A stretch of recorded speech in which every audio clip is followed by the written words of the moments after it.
Wayne Williams was speaking of horses here at the John Wayne Centennial Celebration. I wouldn't have missed this for the world, and I still have trouble with Centennial. It just bothers me. But I'm very happy to be standing next to Ed Faulkner. Ed, you were in a lot of movies with John Wayne. I know I just the other night I was watching Rio Lobo. Yep. All right.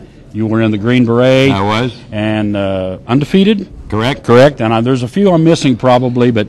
Well, we're glad to have you back here at this celebration. I'm happy to be just a part of it. And give us your take on this. Well, I'm delighted to be here. I did 6 with Duke. I started out with McClintock. That was my first picture. Then we did Green Berets, Hellfighters, Undefeated, Chisholm, and Rio Lobo. Yeah, I knew I missed a couple of them in there. No, it's wonderful. I just adore Duke. And I don't think they'll ever make films like he made. They'll never do it again. They won't repeat it. They won't repeat it. But, I have to tell this story real quick. My son in Indianapolis is 24, called me about 6 months ago, before I knew I was going to be here in this. He said, Dad, you're always watching those John Wayne movies.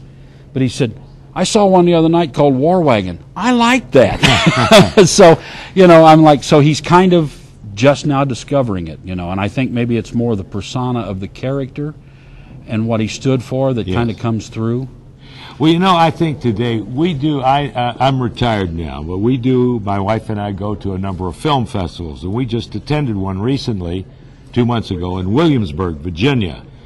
And of all places you would think that would have a tribute or a festival to the Westerns, to me it wouldn't be Williamsburg, Virginia. That's colonial. That's right. That's colonial times. But what these people are trying to do, and I think all over with the film festivals, and they're quite popular now, there are a number of them, is to get the young generation involved with the heritage of the Western and the integrity of the Westerns and the values that they stood for. I was told a story not too long ago. Duke was doing a picture called The Shootist. It was his last movie. And the director wanted him to shoot one of the bad guys in the back.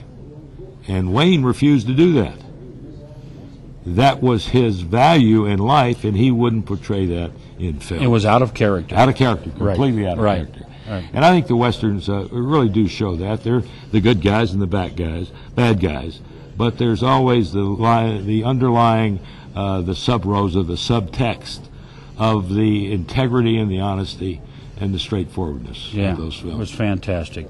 Ed, I know you guys are on a tight schedule. I really appreciate it. It was My a pleasure pleasure to meet you. Okay. And we'll see you on Speaking of Horses.